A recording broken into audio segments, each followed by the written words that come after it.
Good morning. Good morning. What's up, Wash? Hello, how are you today, sir? Just a little tired, but I'm tuning in. So, what's up, Mike? um, what's going on with everybody? What's going on with you? Just three of us so far. So that's cool. Let me share my screen here real quick. So, let's get the conversation started off on a little bit on the. What are your thoughts, Wash, on the whole Celadon issue, Celadon trucking? It seems like it's a little bit more going on behind the scenes. I read an article that talked about them not just going out of business because of the economy and things like that. It also was an article connected to some fake stuff going on with the numbers. I read an Right, article about that. fraudulent. Yeah. There was some fraudulent reporting because Celadon is a publicly traded company, so they have to share with their they have to share correct information with their shareholders, and they were sharing the information, but it was false information. So the FBI, the IRS, the SEC, came down on them. I think it was like $60 million, but there's different numbers as far as the amount. But when those companies come down on you, it's pretty serious. So, and who knows how long of a period of time that they were falsifying the information. So, I heard that they have changed their name before in the past. It's a possibility when the companies are so big like this, they might just turn around and come back another 2-3 months from now, reorganize, come back as Celadon or Celadon or whatever. You never know with these type of people. When they have a big enough backing behind them, they could just reemerge again with a different look. so the unfortunate part is the timing, the season, because it's the holidays, and they have about 4,000 employees, about 70% of which are the owner operators, either the lease on owner operators or the company drivers. So they're telling those guys and girls to take your truck to the nearest truck stop, park it, lock it up, and you're done. You know what I'm saying? Just abruptly, so they don't have any more way of making income. And then if you have any 401k or any stocks in the company, you've pretty much lost that, because the money that you would have gained from that stocks or those 401ks, that has to go now to paying the creditors that Celadon owes because they filed for bankruptcy. So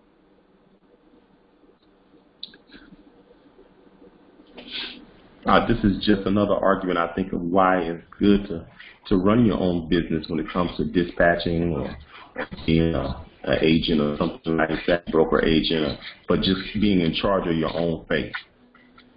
correct.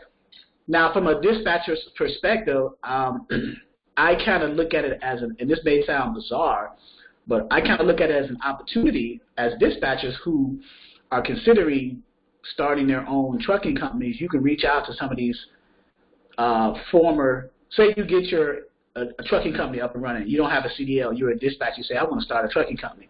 So I get my MC authority and get everything that I need to properly start a trucking company, and you want to hire drivers. Either you want to lease your authority to owner-operators, maybe former owner-operators of Celadon, or you want to hire company drivers, assuming that you have your own truck and trailer when you start your trucking company. But as a dispatcher, when you first start a trucking company, it's assumed that you don't have a truck and trailer yet until you get monies up to do that, to get a truck and trailer. So let's look at it in both case scenarios. Let's say you start a trucking company and you get financing to get a tractor and a trailer. Then you can go hire company drivers. You can try to reach out to some of those Celadon drivers who are without a job and hire them on, especially knowing that they need employment and they were good drivers to begin with. They just came across an unfortunate situation.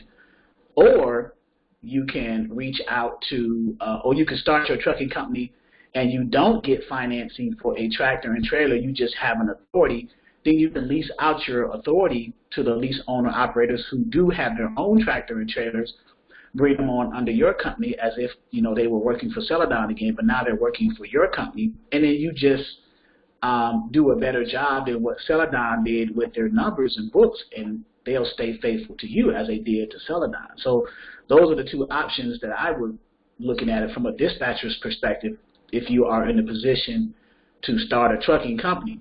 So prior to even doing that, to starting a trucking company, I would assume that research would have been done to look for customers that you can sign on with. So when you do start a trucking company, the transition of bringing drivers in will be smoother because they'll have freight to haul already because you've already secured those contracts.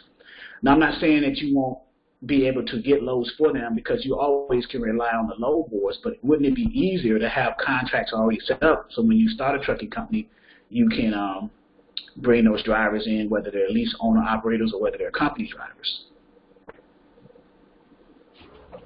Yes, indeed. And reports are stating that they owed about $5 million to the drivers when they finally closed the doors there. So was that million or billion? 5.4 million in wages at companies at the time of bankruptcy. Got it. That's crazy. So, and I don't know if the drivers is going to lose that because they have to pay the creditors first. When the SEC and the FBI and the IRS come in, they trump everything else. You know, if you owe the IRS or the SEC or the FBI and they're all tied into one class action suit against a major company, you could throw your stocks, your 401k, your wages, your severance, all that stuff out the window because they're getting their money off the tops. And if you're fortunate enough to have anything left over from what Celadon is going through, then you may get. Then you have to break that down in proportion to how many employees that you have to pay. So let's say, what was that number you said? 5.1 million. 5.4 million. 5.4 million. So let's say in 5.4 million,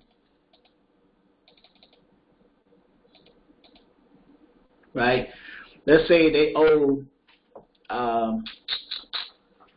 about 70% of that, well, let's say 80% of that, to settle this whole lawsuit. So they owe 4.32 million. So 5.4 and 4.432. Let's see what's left over. 4 minus 4,320,000. So you're gonna have 100. You're gonna have 1.08 million left over, and you're gonna divide that by. You got 4,000 employees, but let's say 80% of those. So let's say 35. Let's say 2,500 of those employees were actually the company drivers and the owner operators who were leased on under your company.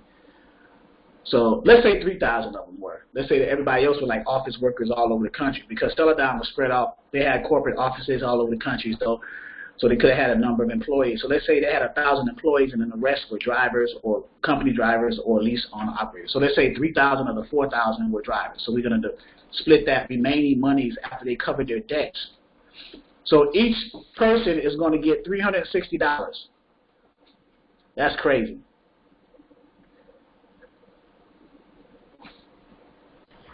Yeah, that might not even be enough to get them home from where they was parking the truck at. Right, and I was reading articles, and actually there was a CNN or a news press about it, and they were talking about how drivers were upset because they had to Uber home or catch flights. They didn't have enough to. They had to have people send them Western Unions to the areas that they parked the truck at, the local Western Union servicing centers, whether it's in a grocery store or at a Walmart or something like a MoneyGram or whatever. They had to wire money to them after they parked the truck and locked the keys in there and got all their stuff out. So they got all this stuff in it. They got to get out the truck. Tote that. It just came so sudden. So they were unprepared for something like this. It was just so overwhelming. Now I don't know how soon of a notice that once they found out that this was going to happen, how soon of a notice they gave their drivers so they can prepare themselves, or it was just really so sudden. So that's the big thing. But it's just so unfortunate. Plus, then you throw on top of that, it's the season of the year. It's the holidays. People are trying to get something for their families.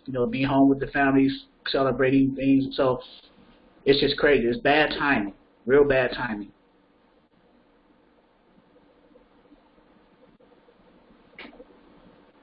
So hopefully those guys will land on their feet, all those drivers that are left stranded.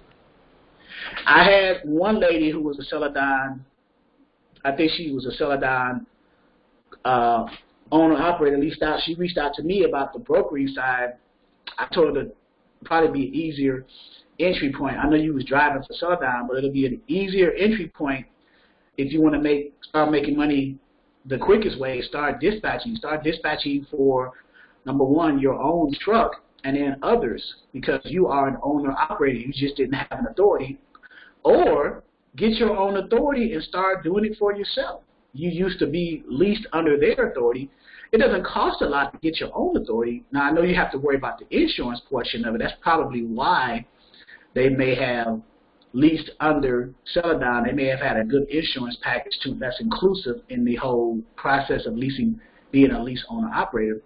But if you check the different companies, the trucking companies that you can get insurance for, or the different insurance companies that you can get insurance for trucks, for commercial vehicles, you may run across a deal like Progressive or, just different companies that you can get insurance for. It may not be as expensive as the person thinks. You just have to do the research. And then applying for a motor carrier's authority through the FMCSA, that's a one-time $300, I think it is, fee. So once you get the authority and the insurance, now you just got to start, pounding those load boards starting out. And then eventually, once you book loads with brokers here and there, when you pick up loads from a shipper under that brokered load, you just talk to that shipper now. You're there at that location picking up the load, and you just ask the shipper, the logistics manager, hey, man, how often do you guys move load out here?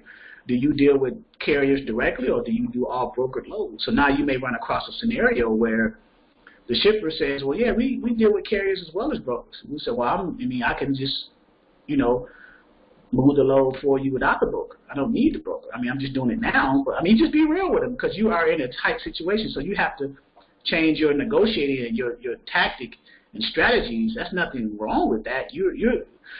What that is, that's called survival. So you are in a place now where you're left, you're like in a corner, because you were with a presumably great company, but for whatever reason they didn't manage their books correctly. So now they're going under. So now you are left holding the bag in a sense as providing for your family still. So now you've gotten your own authority. You've reached out to brokers. You book loads. Say you run it for 6 months, and you start to think, well, man, every time I go to a shipper, to pick up a load from a shipper, I could literally talk to the shipping logistics manager there and see if they'll, book a load with me directly instead of going through the broker. That way, if you can do that, you're keeping all the money. You're keeping the money that they pay the broker as well as, the pay the carrier. You're keeping all that now. So you're eliminating the middleman. So it's all about strategies, and it's strategies in a survival mode kind of tactical way. So, from a military experience, Wash, you can relate to this. So, it's just, you just gotta change your paradigm, So. Yes, I agree. Yeah. But from a dispatcher's perspective, also too with you, Wash, you have the call center, so I'm not sure how we would get a hold of, I don't want to say all or the majority or a good number of those company drivers, or at least the owner operators who were part of that Celadon debacle, and reach out to them from a call center's perspective and see if you can start dispatching loads for them. Now, the caveat to that, or the the part that they need to work on is they have to get their own authority, but then they can join a dispatching network that can assist them and get them back on their feet. So we can use our dispatching platform as an advantage to help those used to be leased on owner operators, because they're still owner operators, they just don't have an authority. So if we could team up with someone who has an authority and then bring those transition or migrate those lease owner operators to this platform in a sense, or to your National HIP Bank dispatching company, then can you imagine if one person from Celadon comes over and starts running good loans and he spread the word, there'll be a mass exodus towards National HIP Bank dispatch. Ah, that sounds great. There's got to be a way to get in touch with some of those drivers. Yeah, well, they're on Facebook. I saw one on there's Facebook groups like owner operators, Black Truck Drivers United. There's different ones. You will see posts up there, like one lady who was a Celadon driver. She spoke about, matter of fact, I don't know if you can see my screen. Let's go to Facebook. I think there was one speaking about the whole Celadon debacle. Can you see my screen? Copy. Okay. I'm trying to remember if there was a I just had a Celadon post. I think it was in my main post, or was it in the home post, but there was something about Celadon. Someone was speaking, a driver was speaking about it. Either there or also YouTube. I think there was one on YouTube. Matter of fact, let me go to my YouTube page, the Dispatcher 101. I think there was something about Celadon there. So, but before you reach out to them, you have to have some kind of strategy in place. So you either have to have a relationship with a broker or even a direct shipper, someone who that former leased on owner operator can get up under that person's authority. So if you got a broker who you have a relationship with who is looking for owner operators to bring up under their authority as an asset for their brokerage, then they can come up under the brokerage as an asset to that company, and they can start running loads for the broker's loads, and now they're back in. So I'm not sure if those carriers are thinking in that mindset or not, but they have to think quick, because you got to get on your feet quick, because this season is like, okay, it's the holiday season, I'm stuck. They're probably frustrated right now because upset what happened, and it happened so sudden. So their rationale may not be like thinking strategically. They're more on the emotional realm right now, on the emotional plane. So as dispatchers, I'm looking at it from an opportunity standpoint where we can try to save them or try to catch them, so it can make that transition back into the transportation industry through a brokerage a little bit smoother. So, and this is probably a confirmation for me too that I need to go ahead and get my my broker authority and get that cracking, get that up and going. Because had I had my broker authority, I would have reached out to those leased on owner operators and signed them up under the brokerage. That way they would have ran under the authority of the brokerage, and then we could have just used their equipment types to book loads. So there was one about Celadon. I saw it in here. I could have sworn I saw one, and I'm under dispatcher. Okay, get arrested. I saw one there about Celadon.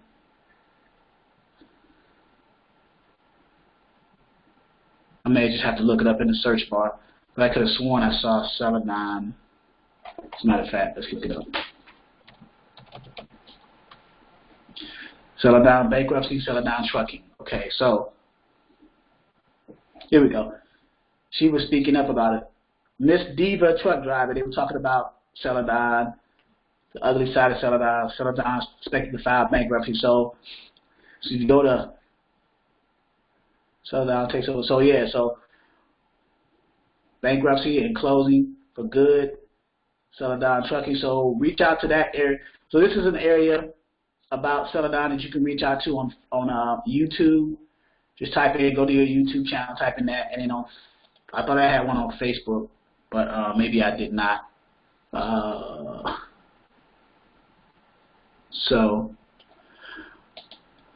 But what strategies from a dispatcher's perspective would we think would be advantageous for the dispatcher in relation to assisting or even having the capacity and the mindset to assist those truckers who are in a position where they're stuck? That's where we need to, and there's opportunity there. We just have to align ourselves correctly with how to get involved in that opportunity, as far as, because we need to either have an authority, so we need to either get with a broker that we have a relationship with who has an authority, who's willing to bring on those extra assets to their brokerage, which would make them look good, because the larger your asset base is as a broker, when you go to a shipper and solicit for their loads, they're going to see that you have, now you done went from 10 assets to 110, because all these Celadon drivers are now doing a broker-carrier agreement under your brokerage, which is adding to the asset base of your brokerage. You see how that works? That makes sense.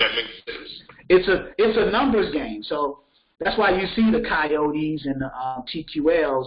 They are a contracted.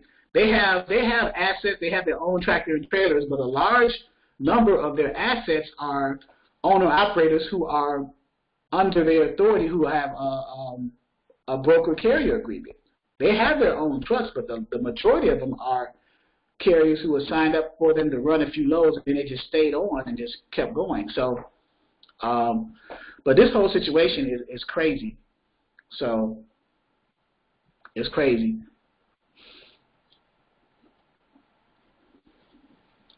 Anything else about Celadon?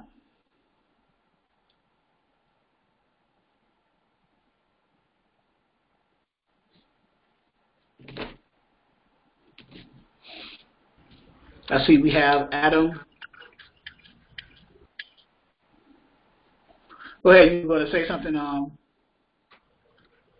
just want to say one thing. I think that if they were to cross over, that it would be good for them to cross over as soon as possible, because you had your authority under one other person, and it's a good chance that if you have to switch your authority to your own authority, maybe it's going to be a new authority because you leave it from a company driver. There's a good chance it might not be a seasoned authority, and I can see why they might want to get on with somebody who have authority that's been around for a while when it comes to getting those. Mm-hmm. Right. And I can guarantee you a lot of those experienced drivers who've been driving for Celadon for a while, who were lease owner operators, they're probably doing exactly that. They're trying to find someone who has a seasoned, like you said, a seasoned authority, so to get up under, so they can start, getting back into the running those loads. Now, that's not to say that if they get up under someone whose authority is not seasoned, that they cannot find loads, because you can still book loads under an authority that's young. You got C.H. Robinsons, the TQLs, the night transportations. I put a list on the website of companies that book load, brokers that book loads for carriers who have their authorities are not seasoned. And let me see, here we go, brokers who work with new carriers. So there's a list here that's coming up on the screen. So C.H. Robinson, England Logistics, Fifth Wheel. Some of these may sound familiar to you. It's about 11 of them. I'm sure there's more, but that's enough right there to get started. Fifth Wheel, Freight Management, KCH Transportation, Night Transportation. Some of them you recognize, like C.H. Robinson, England Logistics, TQL, Lipsy, Online Freight, RGL Specialty, Trinity Logistics. So even if your authority is young, you still can get under a broker who will allow you to run loads for them. And here's a primary example of that.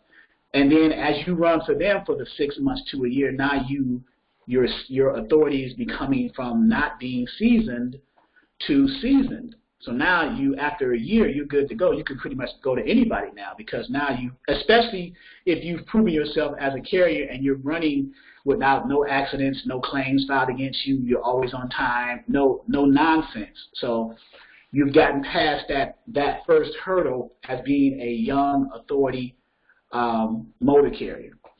So that's the list under forms and documents under the website of those brokers. And I'm sure there's more. I just came across this from another source. So I just added it to the website as a resource for our platform. So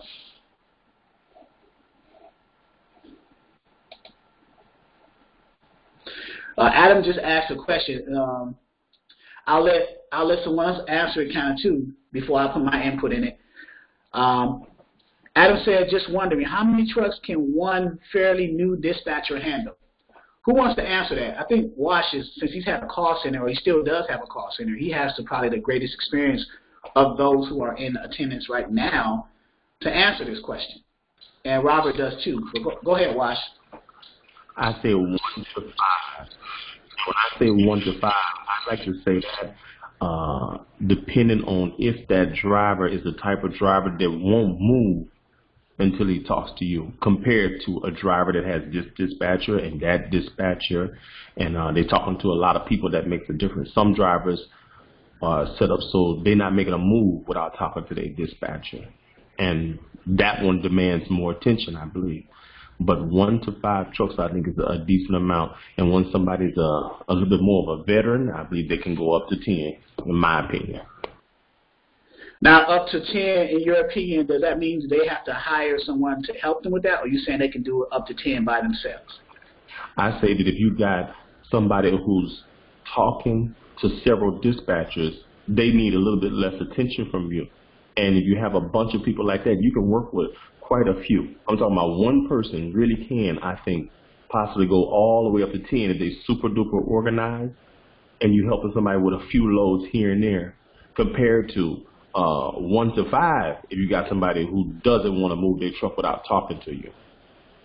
And if you got somebody that's OTR, it also makes a difference, because they're making that long trip, and they might not need to talk to you again until they get where they're going. Okay, and you've got somebody that, in dedicated lanes, it also makes a little bit of a difference too, because you're just touching base with them every once in a while. Okay. So that's Adam. Did you get that? Adam, can you unmute yourself? Yeah, can you hear me? Yeah, I can hear you now. How are you? Great, how are you? Okay. So yeah. Because I just help this guy who's a dispatcher. All of his drivers are owner operators, and they're on the road 30 days all month.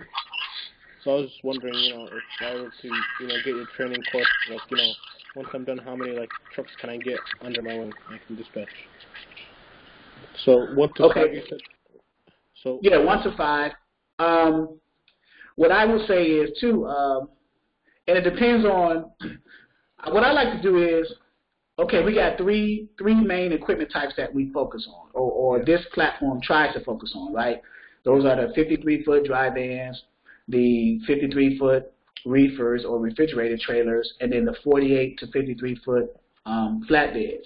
So I say, okay, find a niche, one of those equipment types. Find which ones that you think that you can run. And finding your niche may not be determined based off of how much you can make per mile. That should be a factor, if not the number one factor. So if of the 3 equipment types, let's say the flatbed has the most cents per mile, then of course, obviously, as a dispatcher, you want to focus on which equipment type produces the most cents per mile, because that being the case, then you're going to make money too, because, so it just makes economic sense. So let's say, for the sake of argument, your niche is flatbed. So now you found a niche. So now you target that niche equipment type. You go after them. So you start booking loads for flatbed. So now you're understanding the whole dynamics and paradigms of a flatbed carrier. You know what type of equipment they're going to need for that equipment type. They're going to need chains and binders, tarp, dunnage, straps, PPE, the protective gear, stuff like that. So you get all in for your niche and learning. So now when you call in brokers and you're dialoguing with the brokers on a particular load that you found for your flatbed carrier, and the broker doesn't post all the details of the load on the load board, by you educating yourself on your niche and the equipment types that they have, you can ask those questions to the broker. Say, okay, is this a tarp load or non-tarp load? Do you need chains, binders, done? So the broker's going to see, okay, yeah, you know your stuff. So because sometimes brokers leave things out, and then when your carrier gets to the yard to pick up a load, he may discover, well, Dan, this load needs dunnage, it needs pipe stakes, it needs some accessorial equipment pieces that your carrier may or may not have. Now, the more of those accessorial equipment pieces that your flatbed carrier has in his storage compartment under the trailer of the flatbed, the better he's going to be. Most flatbed carriers have all of that, and if they do not, they will let you know, so you'll be better prepared when you talk to brokers on a particular load. And then, let's say, for example, your flatbed carrier doesn't do tarp loads, then obviously when you're on the load board looking for loads for them, and if it says a tarp load, you're going to move on because it doesn't qualify for your particular carrier because he doesn't do tarps. He doesn't want to climb on the trailer and tarp a load. So you'll be mainly looking for then the commodity of like lumber. Lumber doesn't get tarp unless in certain areas, pipe loads and things like that. So find your niche and then run those loads for that particular equipment type. And once you get used to doing that, as far as the process of booking a load with the broker for that equipment type, you just repeat that process for the same equipment type with another carrier. So now the question becomes, well, how many times can you do that per week? Can you do that 3 times?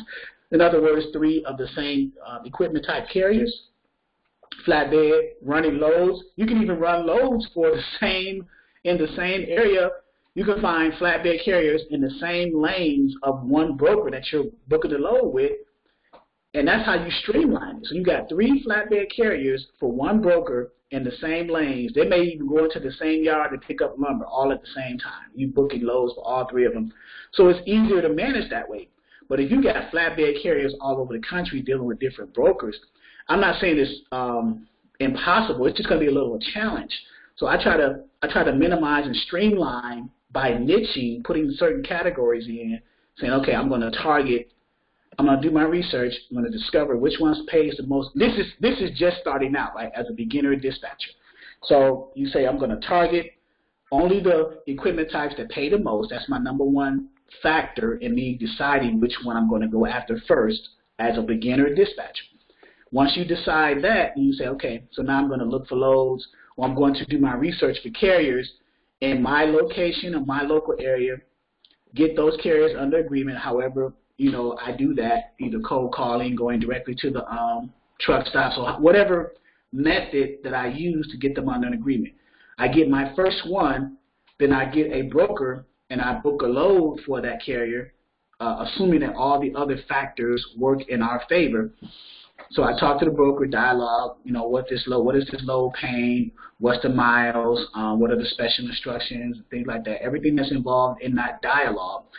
Do the broker-carrier agreement, fill that out, send in the other documents to the broker, get the carrier set up with that brokerage, get the rate confirmation back, make sure everything is aligned correctly and my carrier agrees with it on the rate con. Otherwise, we go back to the broker and fix those discrepancies. And once the rate con is officially agreed upon by the carrier, you sign it or the carrier signs it, you sign it with his permission, send it back to the broker. The load is officially booked. And then you run that carrier consistently with that particular broker. Maybe that broker has backhaul lanes coming back to the main load that you initially booked under the first time. And then you form a relationship with that broker. And you ask that broker, say, hey, how often do you run loads in this lane? So you start that conversation up because now you're thinking about, I'm going to scale. This seems to be a good load for this equipment type, so I want to scale my business, so I'm going to ask those types of questions that can potentially lead to me scaling my business in the sense of adding more carriers of the same equipment type, flatbed. So you ask the broker, you say, how often do you do you run loads in this lane? You know, where my first carrier picked up and delivered to, that's a lane. You know, picking up from the shipper and delivering to the receiver, that's one lane. That's considered a lane. So the broker said, yeah, we run this loads out here every day. You got some more trucks? And so now the broker's thinking, okay, if I can get some more loads moved, he's going to make money. He's going to look good in front of his customer, who is the shipper. You're going to look good because you're going to put another flatbed in that lane that your first flatbed was in. So now you're doing the same thing. It's just with a different carrier. So it's easier if you can streamline it in the same, if you can get in the same lane with different loads for different carriers under the same broker. That is the ideal, optimal situation to be in, because it's easier. You got one broker you have a good relationship with. You got several carriers who's in the same lane of that broker, so it makes it easier to manage, right? As opposed to being spread out with different brokers. So now you got different personalities to deal with, which is fine. That's just more of a challenge. If you got one broker with tons of lanes and you got, let's say, 3 carriers that you're managing in that same lane with that one broker, that's a dream come. That's an ideal situation to be in.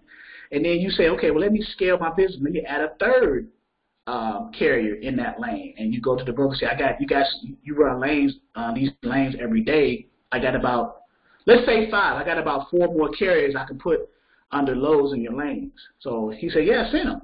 And he'll be calling you now. He or she, the broker, will be calling you now. Hey, you got any more carriers? Let's say after a year, you got 5 carriers running that lane for that one broker that you've established a good rapport and a good relationship with.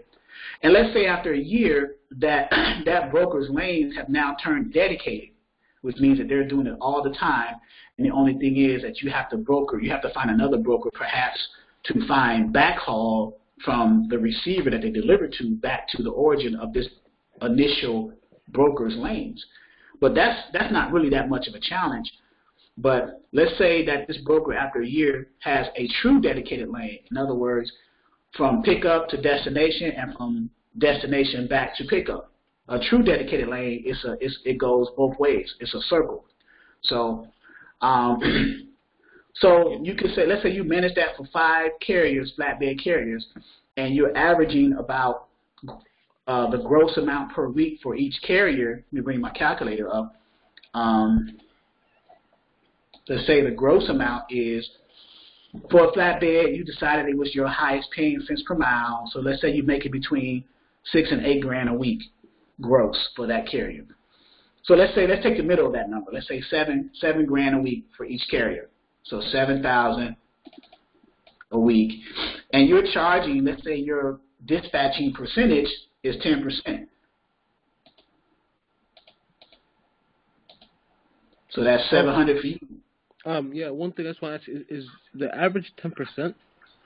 Well, the range, I think, is going up. The range that I started with 2 years ago, or going on 3 years ago now, was between 5 and 10.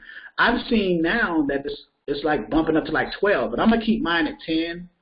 Yeah, because I've been watching many videos of you guys on YouTube, and I've seen like a 10%, 8%. Some people charging 8%. Like in my area, I live in Minnesota, and then I don't know, maybe the foreigners like Bosnians and Russians, they're charging 2%. So like new carriers in my area, like expecting to charge between 2 to 3%. So I was, I've noticed the 10%. I was wondering, are there any carriers that can accept that rate? Right. So ask yourself this question. You said 2%. So ask yourself this question: do you think, for everything that you do for the carrier, as far as the service, finding the loads, doing the paperwork, administrative stuff, do you think that's worth 2%, or do you think it's worth more? It's worth more, but the carriers are expecting you to charge that rate, since all these foreign-based dispatching company services are like charging that much. So that when you say, "Hey, I have this dispatch service," and yeah, how much you charging? 2-3%? You get what I'm saying? Right. Yeah, I can't see. As a matter of fact, 2% is well below the realistic range of. Yeah, I don't know what unless they have like a volume of carriers that they can afford to scale down 2%. Even so, I don't see that as a realistic percentage. It just doesn't. It's like they're hustling backwards. You're not. So if I got $7,000, if I'm making you $7,000 a week gross, You mean to tell me I'm only getting $140 of that? Yeah, it's barely anything. $140. I made you $7,000 in that week by finding you so many loads. Let's say 3 loads a week, and for so much per load, like 2,000, 2,000, and 3,000 or whatever. So, and all that work and finding the loads, carrier packets, rate confirmations, check calls with the broker, making sure that you get, everything that you need on the administrative side. That's for a week's time. You think that's worth $140? No. Or more? Exactly. So, but let's say so 10% per carrier is the average, or the cap, I should say, the high end. And as far as I'm concerned, now it could be more. I've seen 12, but so that's $700 per carrier, right? And you got 5 carriers that you're managing. So that's $700 per carrier. Let me do the math again. $3,500. So that's $3,500 a week for you. So you're maintaining, and it's easier to manage if you got one broker that you're sending those 5 carriers through, and you're running loads consistently for those carriers through that one broker in that one lane. Yeah. So even if you're doing it, go ahead. Is it difficult to find carriers that are willing to accept that 10%, or is that just? No, because if you use your sales and marketing campaigns correctly and explain to them correctly that I'm charging 10% for my service, but the 10% is not coming out of your pocket. It is being renegotiated or restructured on the broker side. So if I find a load for you on the load board or with a shipper that's paying $3,000, well, 10% of that is $300. So I'm going to get that rate up to between $3,300 and $3,500. It started off at $3,000. Especially me being a dispatcher, having the knowledge of what the market rate is for that load anyway. If I know that the market for that load that's paying $3,300 to $3,500, but it's posted at $3,000, then I already know that I can get $3,300 and cover my 10%. So if a carrier hears that, then he knows that his dispatcher understands the difference between the spot market rates and the contracted rates. So he knows that his carrier understands all that. He also knows that his dispatcher understands his expenses that he has to put in to making his money. He knows that his number one expense, of course, is what? Fuel. Yeah. He knows that his second expense is insurance. And then you have truck and trailer. If you're leasing, you have truck and trailer expense, but you have fuel and insurance to cover. So you factor all that stuff in and you explain it to the carrier. Now you're going to have to get to a point where you build to that knowledge in a way that you can just roll off the tongue with it and explain it to the carrier in such a way that you can convince them to say, yeah, I need your knowledge and service as my dispatcher to help me maintain loads consistently. So that is a process that you build to, and it takes a little bit of time. I'll be realistic with you with that. But starting off, as a beginner, you want to at least explain to them saying, hey, my percentage is not coming out of your pocket. You just say it on a high level perspective. My percentage is not coming out of your pocket. It's coming from the broker side. And it's going to be restructured in the rate, the new rate. And you give them an example, like the easy example, you just use round numbers. I find a load on load board posted for $3,000. I'm going to restructure that load and get a rate for $3,300. Maybe $3,400, $3,500, thus covering my 10%, and you keeping your $300. So if I'm a carrier and I hear that I can get a service from you as a dispatcher to help me find loads, and it's not going to cost me anything. I'm going to keep my money. You're just going to make your money on the other end. Then what carrier in his right mind would not at least consider that service? I would at least consider that service. Give you an opportunity to prove yourself wrong before I say no, right? Yeah. So if we're not able to get above the spot market, we're not going to charge them for 10%, or say that again. If we were to call up a broker and negotiate with them, and we're not able to get above the spot market rate, what would then happen? Well, you would go. I've had situations where. Now I'll say this too. That whole philosophy works about 75% of the time. You're going to have cases where you're not going to be able to do that, and the carrier still takes that load because he needs the load. Yeah. So that is not going to work all the time, but I would say 75% of the time it does.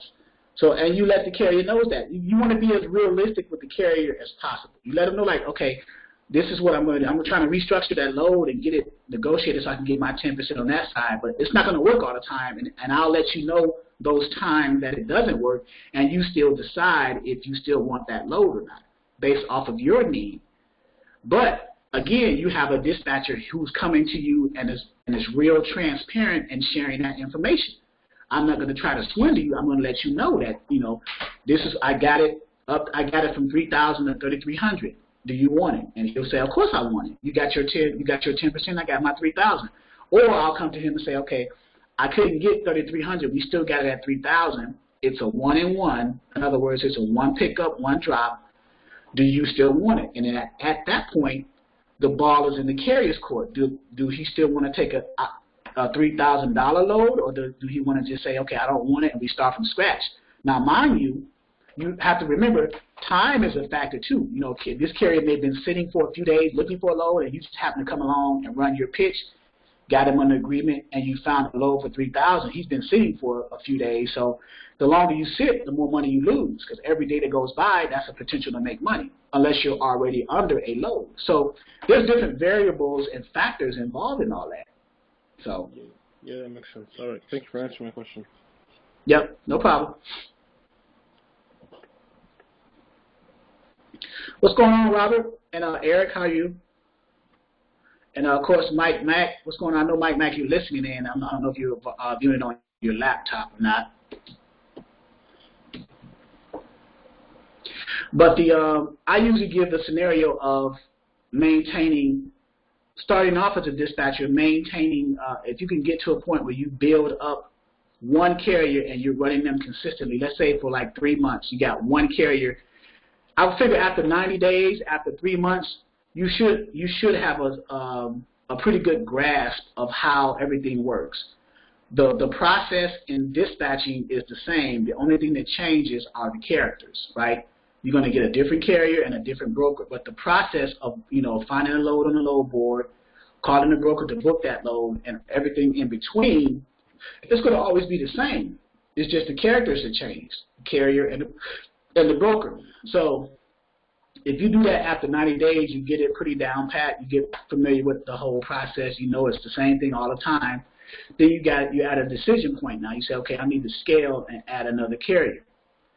Now I'm going from 1 to 2, and if you happen to be in the scenario and the situation that we just mentioned earlier, where you have the same broker for your niche equipment type carrier, that for this case it was a flatbed, then you put that another carrier who may be located in the same area or close to the area where your broker's lane is located, their shipper where they're picking up at. You get them under agreement. You say, hey, I got loads in this lane. While you're talking to that new carrier to get them under agreement, I can give you loads for, let's see, flatbed, $2.30 a mile. You know, right now the market may be $2 a mile. We don't know. So, matter of fact, well, yeah, we do know. I take that back. Let's check. Because we could look, we have a resource that we could find real-time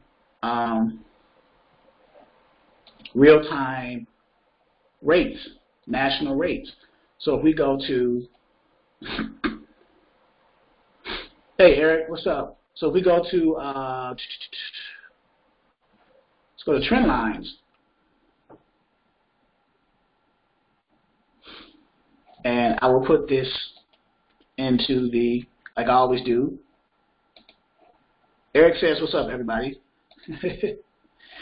I will put this into the, always copy and paste that in there, and I always put my cell number in there too. So trend lines. So let's see what we said flatbed, so let's find the national rates for the flatbeds. And this goes to you, Adam. So you can use trend lines to determine what niche equipment type that you want to decide to go after. So now we got 230. So in the Midwest region, you can go after flatbed carriers, where the rates for flatbed carriers in the national rates for flatbed carriers in the Midwest is about $2.31 a mile. So then you would find loads with brokers in that region, and then you would also do your search for carriers in that region based off of what resource you're using. Truckers have DAT, the DAT resource that we use to find trucks as well in those regions. And then that's how you strategize as a dispatcher. You want to have all the resources and tools before you, and then you put all that stuff together, and then you make an informed decision. So we're looking at flatbed national rates. Let's go to van national rates, the dry vans. So it's 214, so it's less across the board. But I'm looking at, it seems like the highest region for any equipment type is the Midwest region, these states right here. So it was 231 for flatbeds, 214 for vans, but what is it for reefer? So that'll help you determine which one that you want to decide is going to be your niche. So wow, so reefer is 260. So that's more than the flatbed. So we use, well, there's a reason for that, because reefers, there's more involved in that. You have more pickups, more drops. You have a reefer unit that you have to maintain to keep the freight pre-cooled to a certain temperature. So that's probably the justification for the higher cents per mile. So it's starting to go up a little bit, 260 a mile. So let's say we choose a reefer equipment type as our niche equipment type to go after. So now we see that the national rates for reefers in the Midwest area is 260 on average, right? So now we target carriers who are based in this region. And that's the strategy. And then you go after the brokered loads in those states as well. You go after, the brokered loads in those states. So you target the carriers in those areas, and you go after the brokered loads in those areas, the spot market loads. So you go on the load boards, and you look for loads in those areas. So let's go to, let's say, truck stop and see. And this is the strategy across the board that I recommend, and it makes sense. Why you go, you choose your equipment type based off of the three, and we use the resource to see the national rates for each one. So we decide reefer. So now you go after the states that have the loads for that. So now let's do a new search, and we decided that the Midwest area. So I'm going to choose all the Midwest states to see what those loads are looking like. So let's say a Midwest state. Let's say Columbus, Ohio, right? That's a Midwest state. And keep the radius the same. And let's choose multi-state. And we're going to choose the Midwest states right there. So I've selected the Midwest states, so it checked all the ones in the Midwest area. And let's see if I miss anything. Let's say Kansas. We'll say Kansas, Nebraska. We'll include that too. And let's go back to the chart. So Kansas, Nebraska should be around this area too. So we selected those. And now the equipment type, of course, ours was reefer, right? And let's say tomorrow's Monday the 16th. We're going to pick up tomorrow. And this is just an example. Anytime, any mode, whether it's truckload, full truckload, intermodal, partial, whatever. Right? So we'll say any. And then we'll go ahead and add to my searches and close. So right now we got 39. And let's increase, let me go back and edit that. And let's increase that radius to 200 deadhead, just to spread it out a little bit more. And let's update that. So now we got 120. And I hit rate, and I put it in order, right? And now the first one is 2,400. And it's Cincinnati to Cincinnati. So it's a round trip. It looks like 43,000. So let's get some details about that. Cincinnati to Cincinnati. It must be a round trip, Cincinnati to Cincinnati for 2,400. But the question is, where are they going so we can figure out the cents per mile? It's just saying Cincinnati origin, Cincinnati destination, but it doesn't say where it's going. So in this case, okay, here we go. Special instructions. So one drop in Reading, Pennsylvania, reload, and then go to Jersey to drop that load, and then go back to Cincinnati. So that's what that's saying. So let's open up our map, and we'll open up Google to get the miles too, to figure out what the cents per mile is, to see if that $2,400 is worth it. But let's first go to our maps, so we can look at our map.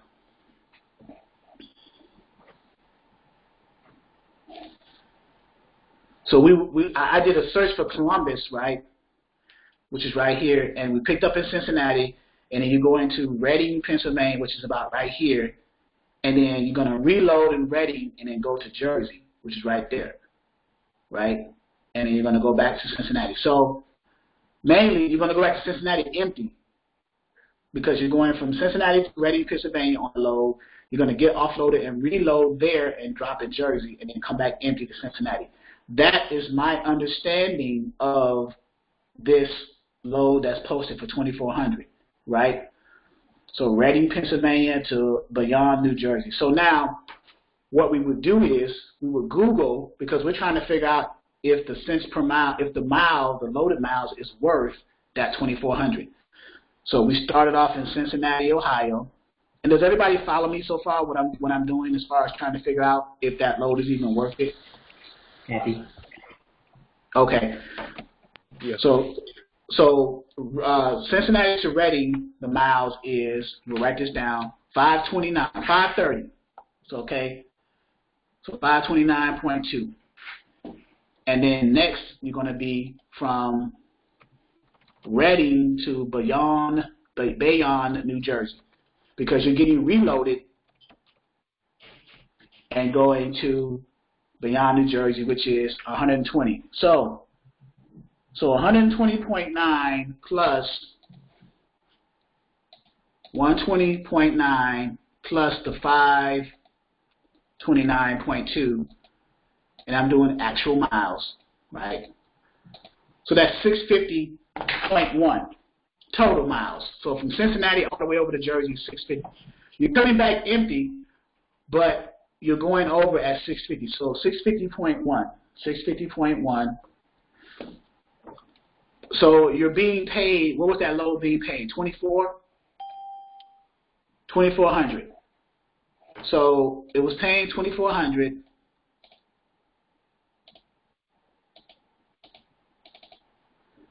Going one way, even though you're doing different stops, one way it's 650.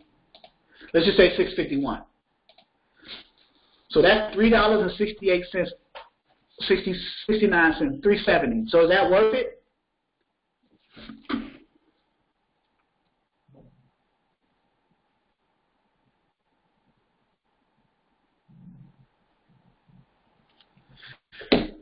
What do you guys think? Is that worth it? That round trip? But you're coming back empty. So you're coming back, let's factor in the empty miles coming back. So 650.1 times 2 is 1,300 miles total. You're going loaded, 650, and then you're coming back. Good afternoon, Yusuf. You're going loaded at the 650.1, and you're coming back at 650.1 empty. So it wouldn't be worth it because it's going to take 2,400 and divide it by the total miles, which is going and coming. Now, unless you can find something coming back, so now it's $1.84, $1.85 for a reefer load. It looks enticing going up, but you're riding back empty. Now, if you could find a load coming back, a cheap load coming back, or you ask the broker, am I coming back empty? Is there a backhaul? Because one drop in Reading, Pennsylvania, reload, and then go to Bayonne, New Jersey, back to Cincinnati, Ohio. Call with empty truck only temp 35. So if you need to get set up, okay. So you would ask that broker, well, when I drop in New Jersey, is there going to be a load for me? Am I coming back empty, or will there be a load for me to pick up in Jersey, bringing it back to either Reading, Pennsylvania, or going straight back to Cincinnati on this particular load? Because you, as a dispatcher, you want to factor and make sure that your cents per mile is enough to satisfy your carrier. Now, the other load, in this case, in the Midwestern state, is going from, now this is pretty good, going from Indianapolis or Lebanon, Indiana to Youngstown, Ohio, 1,500, 53-foot reefer, 40,000 pounds, 373 miles. So let's open that one up. That's a one-way load, a one-lane load. So pick it up on Monday at 6:30 in the morning, delivering the following day at 6 a.m. So you got 12 hours, 11 and a half hours to do it. It's 2 stops along the way. So you're picking up in Lebanon, Indiana, and you may be taking it somewhere else. So Lebanon, Indiana is about right here. You're taking it to Youngstown, Ohio right here, but you're going somewhere else. So you might be stopping somewhere else in Ohio. Let's say you're stopping in Columbus, dropping, and then stopping, your final stop is in Youngstown. But so it's 1 pick, 2 stops. So the total, it says 373 practical, but if you scroll down here, the actual miles is going to be 423 because you got to factor in that second stop. So it's paying $1,500. So you get 10% of that, so that's $150 for you as a dispatcher. But their cents per mile is what? $1,500 divided by the miles here. 423. 354 or 355 per mile. Is that a good load?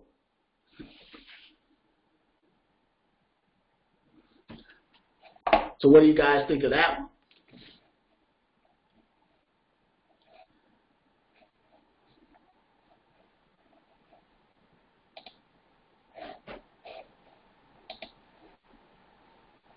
Yep, that's a good load. Now remember a couple of trainings ago, from the carrier's, now from the dispatcher's perspective, you're going to get the gross, someone said, very price. Yep, very good price, very good price. Now, that's gross. Now, you have to, remember, we got to factor in, well, not us, but the carrier has to factor in his cost per fuel, right? Remember our formula that we use for figuring out fuel and all this other stuff? The main thing is, so of this $1,500, like Robert said, for me, I need to deduct fuel and my cost. So, good point, Robert, because that's the segue that I was leading to. So what is the fuel and cost? Let's calculate the fuel and cost on this example, Robert. What is the miles per gallon? Is it 6 miles a gallon or 5 miles a gallon for the tank, for the truck, on average?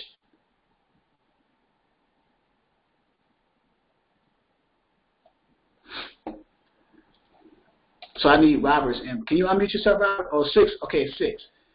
So to get the fuel, you're going to take the number of miles and divide it by the miles per gallon.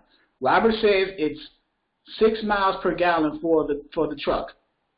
This is how carriers calculate how much they need to pay in fuel. So you're going to take 423 miles and divide it by 6 miles per gallon, which tells me how many gallons I need of fuel, diesel fuel, to drive 423 miles. So you're going to need 70.5 gallons of diesel fuel. So now, Robert, how much? Well, I don't know if you know this, but what's the average price per gallon in the Midwest going? Is it $3 a gallon, or what's the national average right now for diesel?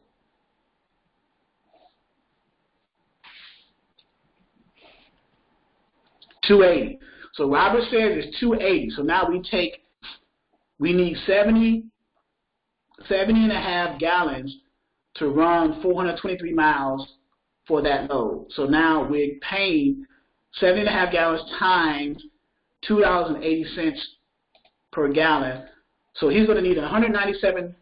He's going to pay 197. Let's say $200 to run that one-way load from Lebanon, Indiana, to Youngstown, Ohio. So let's say the cost of fuel was $200. Let's round up, right?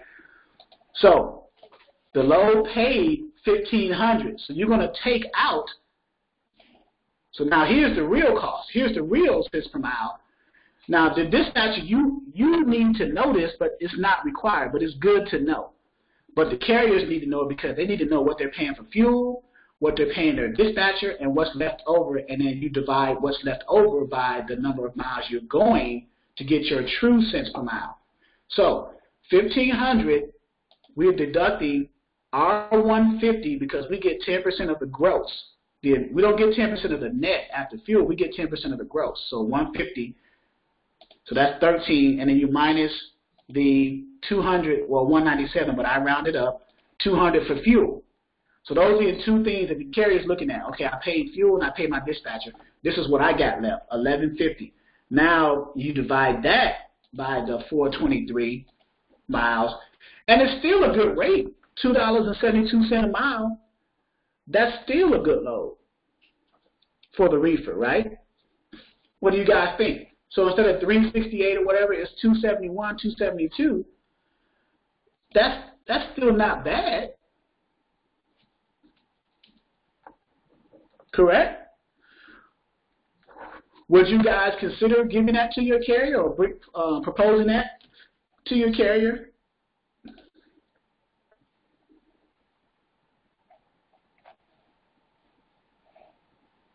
$270. Now what was that number? 360 whatever. 1500 divided by, you take the raw numbers, 1500 divided by 523 without factoring in fuel and the dispatcher fee is 354. But 271 is, in other words, after the two top expenses are paid, you're still making 271 a mile. It's still not bad, right? Robert agrees. 271 for a reefer load for that short of a run. For $1,100, about $1,100 and a half, $1,200, that's not bad. So let's do another example.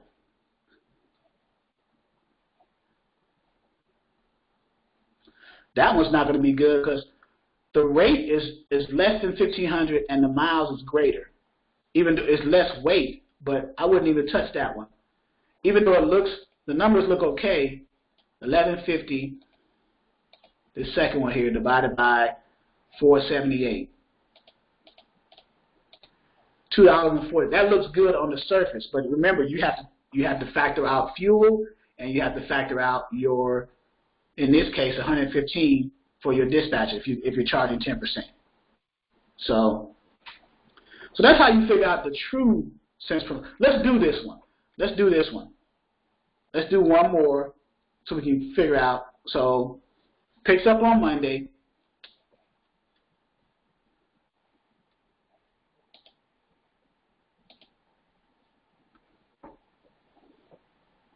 Let's see if it comes up. Okay, so this one is 1150 is paying to the carrier. And of course you can negotiate up. And look, remember what I said? Practical miles and actual miles it's more actual miles. So 478 was the practical miles, but the actual miles is going to be 483, so it's even more, and it's one stop, not two. So it's a one pick, one drop.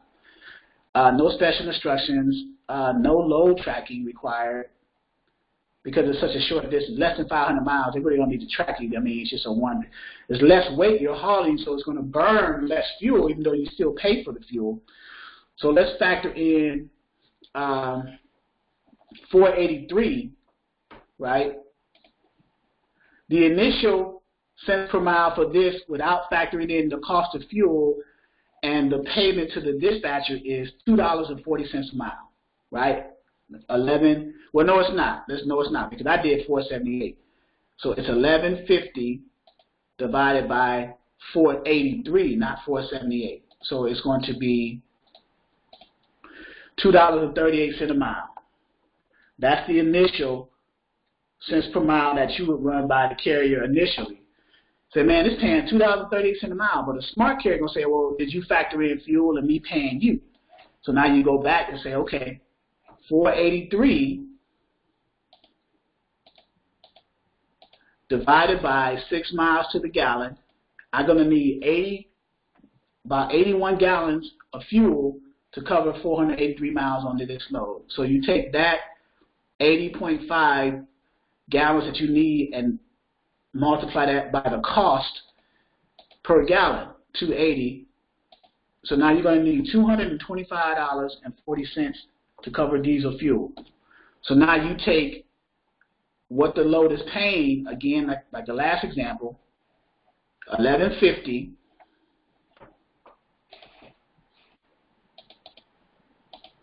and you subtract your $2.25 for the fuel. This is the carrier doing this. $2.25 because he got to figure out what he's going to actually make. So that's $924.60, and you got to pay the dispatcher. So $11.50, 10%, that's $115.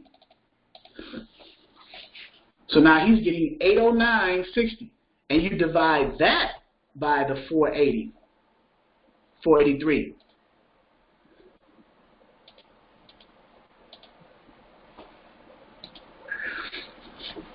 So now it went from $2.38 a mile to $1.68 a mile. So it's way cheaper. So now, looking at it from a carrier's perspective, is that a good load when he has to pay for the fuel and pay the dispatcher?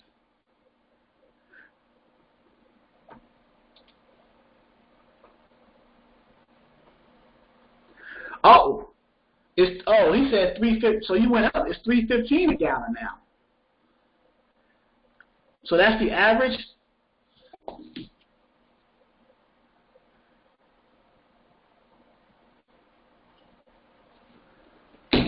So let me bring up I got a TMS system, Ascend.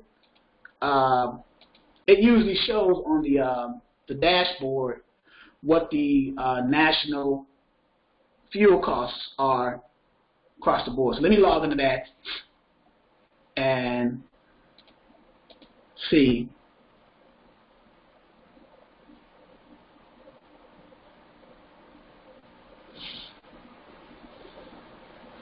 Because it varies from region to region, state to state.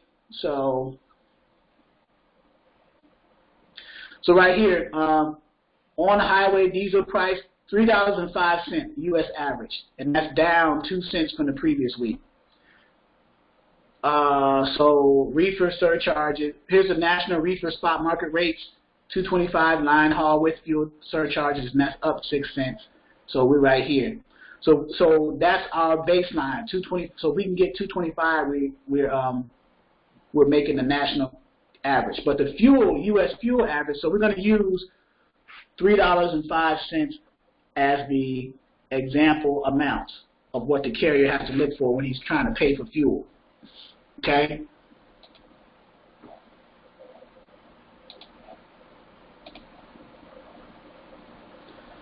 So that's the any questions about that?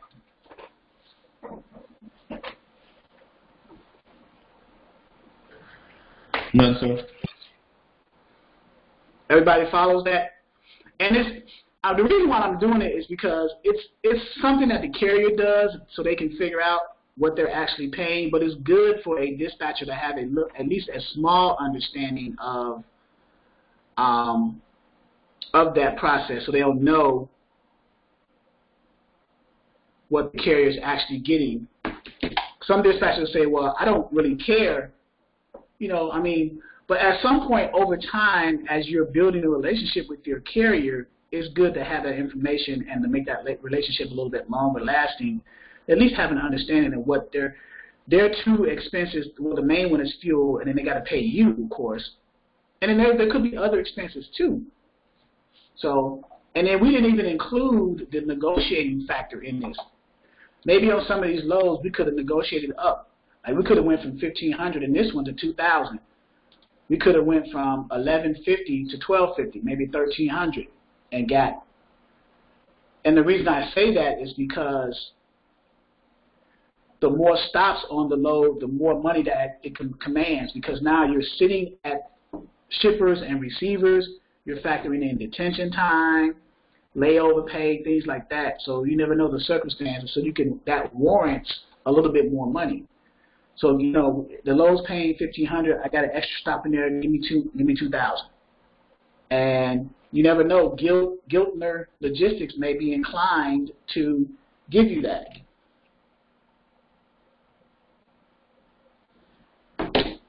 So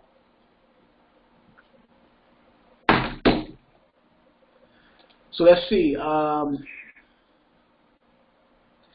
we're going to put this in order of, let's see, the top 50. So the reason I did the top one was because that was the highest paying one. Like this one is ridiculous. He's not going to make no money on that one, especially if you factor in fuel. this one either. This $1,000 one at 303, it looks good on the surface, right? $1,000. So I'll let you guys do the numbers on this one. So we got 6 miles to the gallon for the average miles to the gallon for the truck, and we got $3.05 for the cost of diesel. So what would be the numbers on this one? And the actual, and matter of fact, the practical miles is 303, but the actual miles is 282, so it's less. It's like 18 miles less. So you got $1,000 and you got 282. So somebody give me some numbers. What's the gross? Robert said, like you said, fuel prices are different from state to state. Illinois and Ohio are higher compared to Missouri. So I'll give you the gross right now. You got $1,000, you got 282 miles for this example, right? So 1,000 miles, don't use 303, use 282. So 1,000 miles and 282. So the gross cents per mile looks very attractive, right? $3.55 a mile. But we know that's only because we haven't factored in our percentage and the cost of fuel. So what would be the new cents per mile after we do the numbers? So I know you guys are probably in the background calculating, doing your numbers, right? So where will we start at first, right? We'll take the actual miles, right? 282, and divide it by what? Somebody tell me.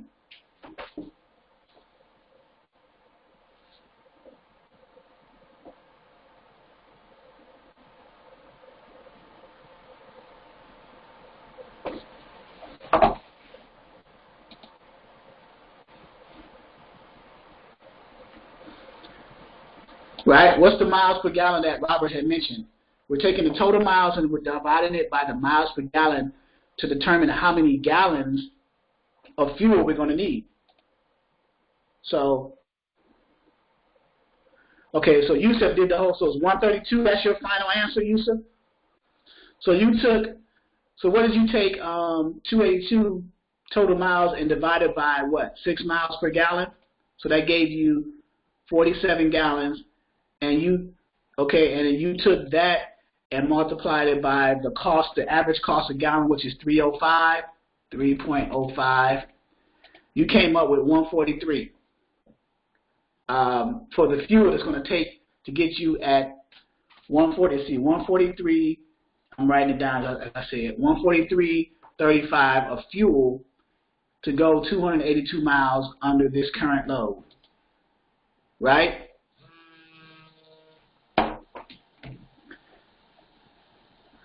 So you're going to take, and then your dispatching fee is $100. So you're going to start with $1,000. You're going to subtract 143.35 for the fuel. So that's $856.65, and then you're going to subtract your 10%, $100 for your dispatching fee. So that's $756.65, and you divide that by the original miles, 232, and you get, so where did you get 143 from, Yusuf? Or 132 per mile?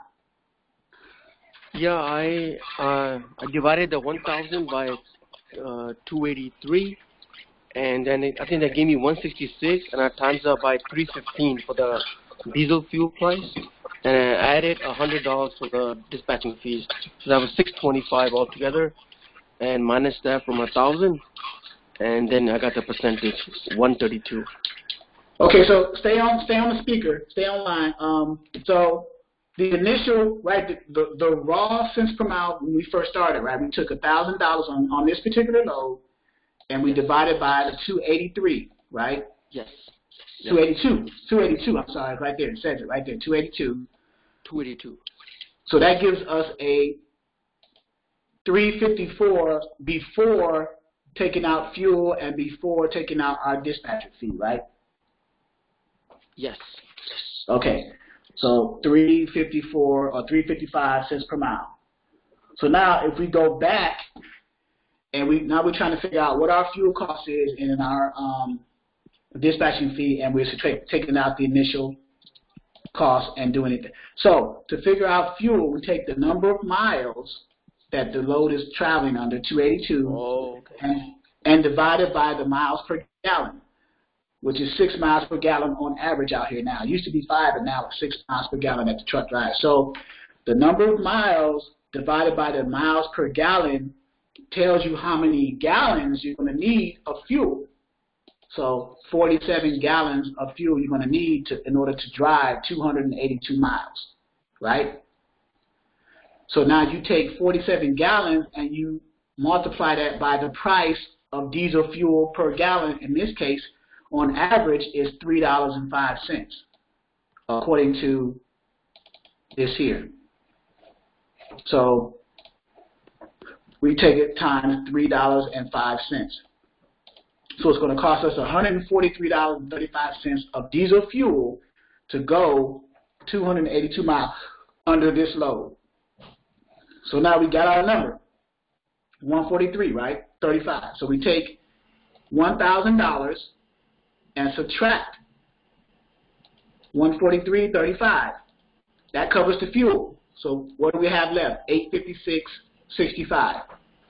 Now we subtract our dispatching fee. Well, the load paid $1,000. So 10% of 1,000 is 100, right? Right? Yes. Okay. So you take 100. So now 756. Yes. So now that's what the load is really paying after you take out fuel and your dispatching fee. And now you take this number and divide it by the miles to get the cents per mile. $2.68 a mile. So it was $3.55 a mile. It's really, after you pay your fuel and your dispatcher, it's $2.68 a mile, which is not bad. It's still not bad. If you can find a load that pays $2.68 a mile after you pay for fuel and your dispatcher, is that not a good load?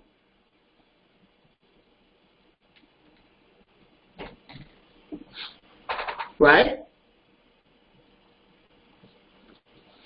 So I'm going to do one more. So you said you were kind of on track with it, but I'm going to do one more, right? So let's see here. You said very good load. So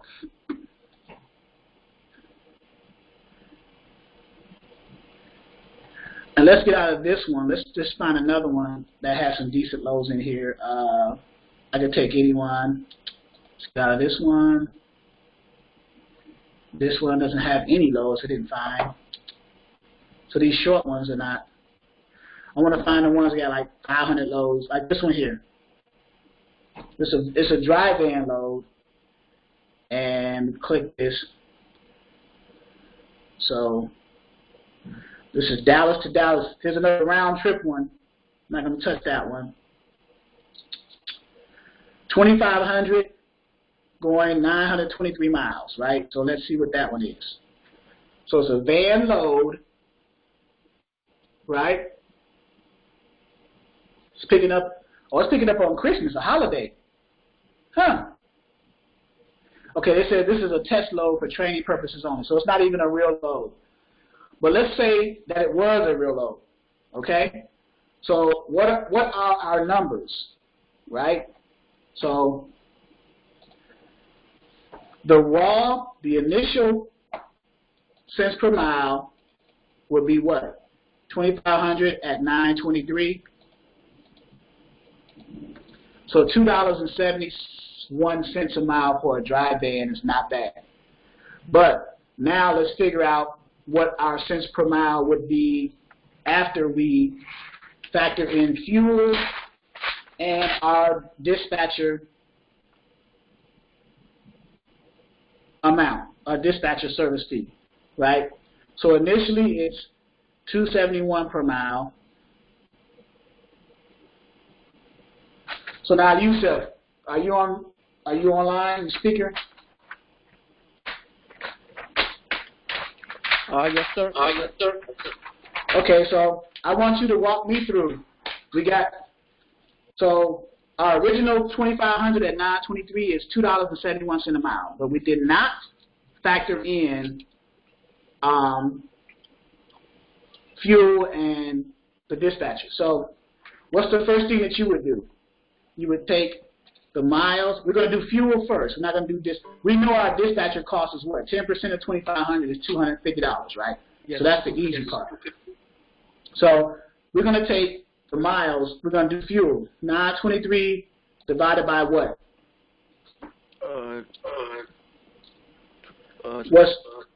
Divided by 6. Divided by 6, because 6 miles to the gallon. Because you're trying to figure out how many gallons you're going to need to purchase to cover going 923 miles.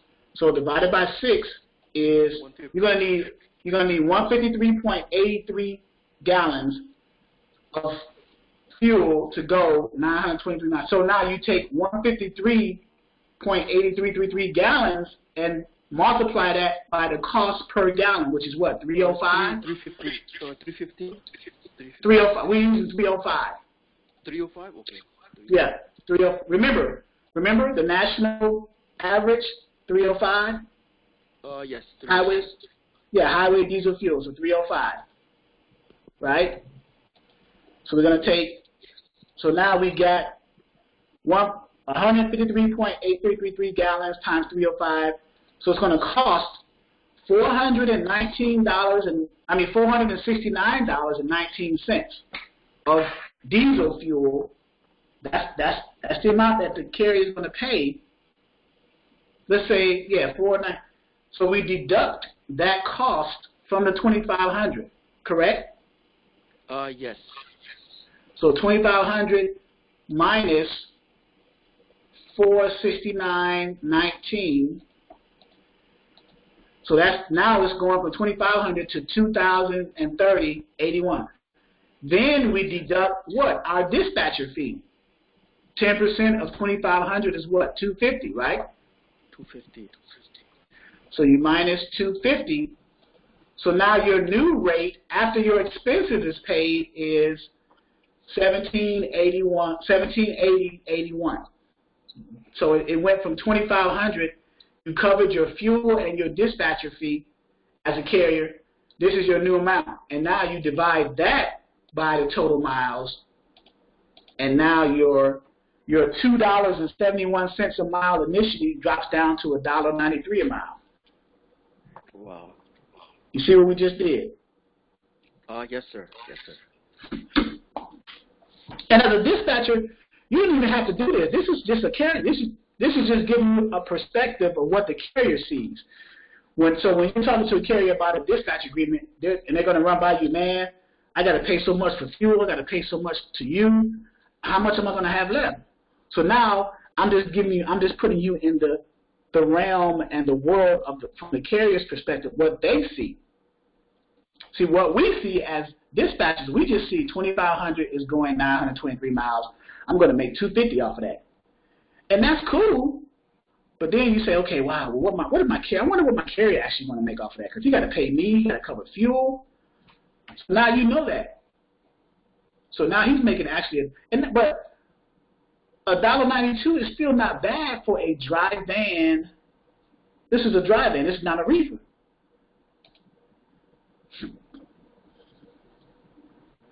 And see, Robert said after that, we do with dispatch negotiating up 10%. See, so there's other things involved in that too. So, as a dispatcher, maybe you could get this load bumped up. Let's say we negotiated with the broker and we got it moved up to $3,000. So, how much of a difference would that make the cents per mile and the fuel and all that other stuff, right? So change this 25 to 3,000. And what will our numbers be? So we still got to put in what? We still figured out fuel is what? $469.19, right? It's still going to be the same. It's still going to be 923. Fuel is going to be the same. divided by 6 equals 153. You still same amount of gallons because the miles haven't changed. You're still going to multiply that by 305. So you're still going to pay $469.19. The only difference is you're deducting that from 3,000 now. Let's say you negotiated 3,000 instead of 2,500. So you're going to deduct 469.19. And now it puts you at 25. It puts you at 25.50. And now, since you negotiated up to 3,000, your 10% turns into 300 now. Because 10% of 3,000 is 300, so you deduct your dispatcher fee of 300, and now it's 2230.81 instead of 17, whatever it was, 81. And now you divide that by the 923. So now your cents per mile is 241. Look at that. So it went from $1.93 a mile at 2,500 after fuel and dispatcher fees was paid to $2.42 a mile after fuel and dispatcher fees were paid. So by simply negotiating an extra $500 for your carrier, you just put him over $2 a mile after expenses, right? You went from $1.93 to $2.42 a mile. So what's the difference between that? So $2.42 minus $1.93 per mile. So by negotiating an extra so you made him an extra 49 cents a mile on that time. So basically 49 cents a mile times 923 miles. You just made him an extra $452.27 by simply bumping the negotiating up with the broker from $2,500 to $3,000. And you made an extra $50 because you went from $250 to $300. And you made his cents per mile look a little bit more attractive from $1.93 a mile to $2.42 after expenses was covered, after the fuel was covered, and after the dispatching fee was covered. See how that works?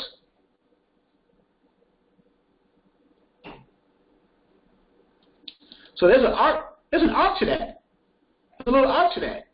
You know, so as a dispatcher, I mean, understanding that a little bit, that formula, you can put the numbers, any numbers in there. You know, just understanding the formula,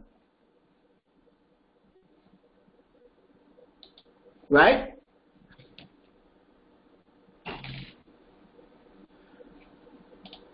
And that was for a dry van. So we did a reefer, a dry van. I'm going to do one more example and I'll shut it down.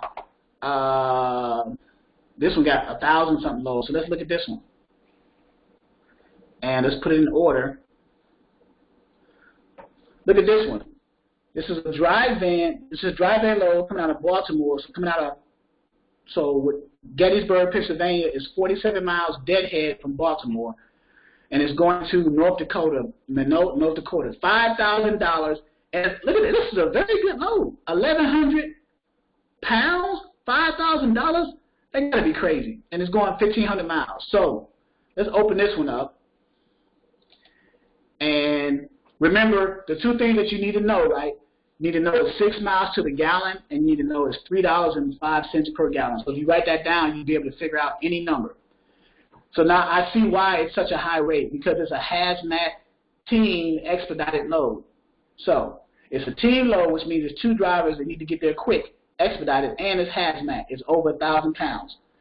It's a hazmat load over 1,000. That's why you need the endorsement, because anything over 1,000 pounds is hazmat. You need to have your endorsement. If it was under 1,000, you'll be fine.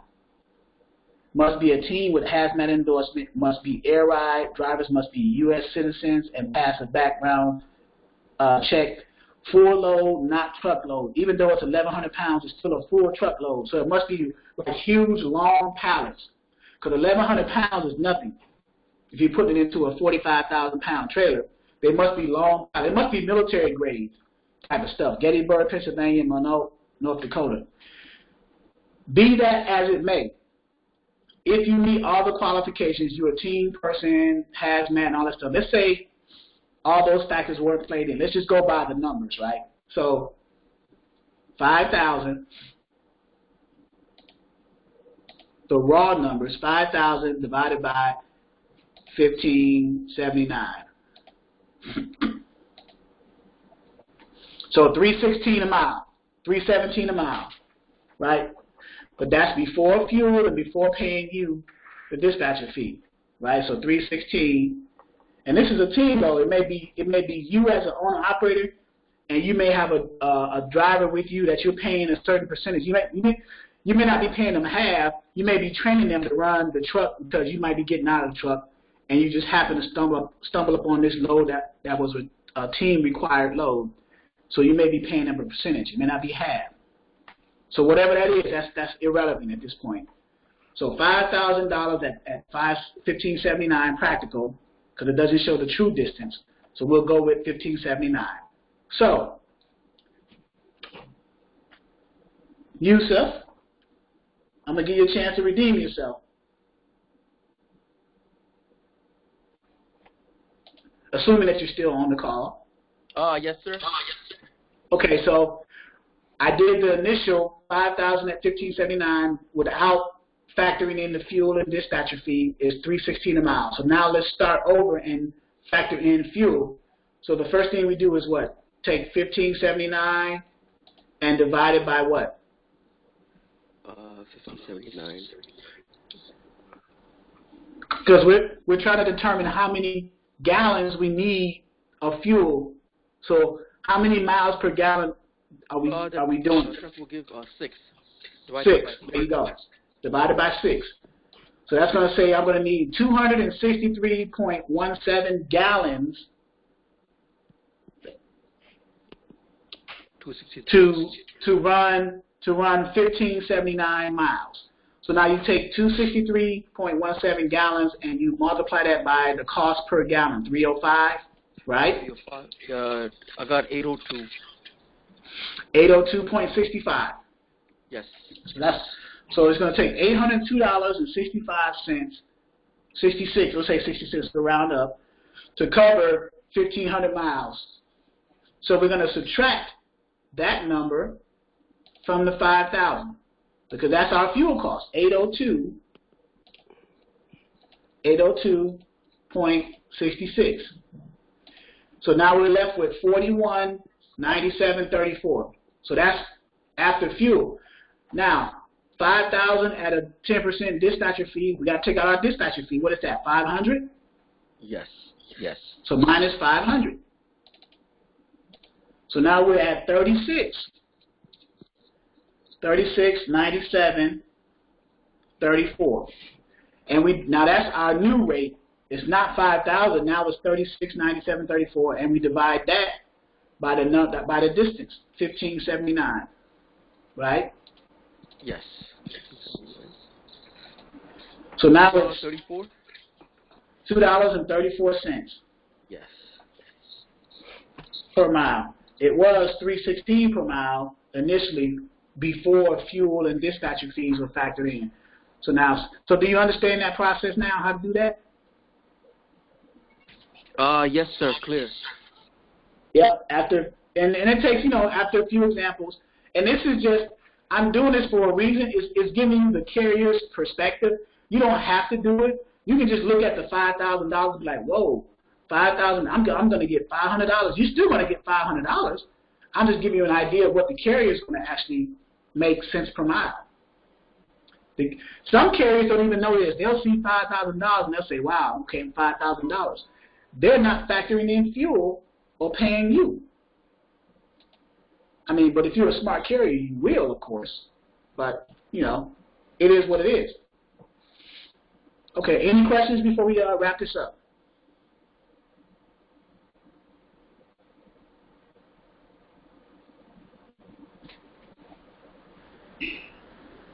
Not at this time.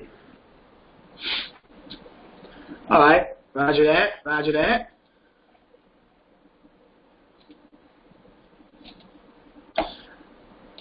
How is everybody? I know it's kind of a down season as far as, you know, the bad news with Celadon and the down season with the rates. I think they're starting to make a turn a little bit. I've been monitoring the national averages and stuff like that. They're trying to make a turn, but I think after the first of the year we may see something different. But we'll go from there. All right, guys. Wednesday. This Wednesday I'll do training, but of course next Wednesday, the following Wednesday after next week, this coming Wednesday, the following one is Christmas, of course. So you guys give I'll take a break from that, and the day before that is my birthday, that Tuesday, the 24th. So, yeah, we shall remain optimistic. National Hip Bank, yes sir, Wash, because whether the rates are going down or up or fluctuating, as you can tell, freight is still moving, right? So, I mean, even though the rates are going down and up, somebody's making some money somewhere, right? It's not like the transportation industry just stopped and be like, okay, we're not doing anything. So we just got to figure out how to work that niche, and from a dispatcher's perspective or a fleet manager or operations manager, whatever term you want to use, we're dispatching. So perspective. So yeah. All right. So again, I'll see you Wednesday of next week, and then the Wednesday following we'll take a break because that's Christmas. So all right, guys.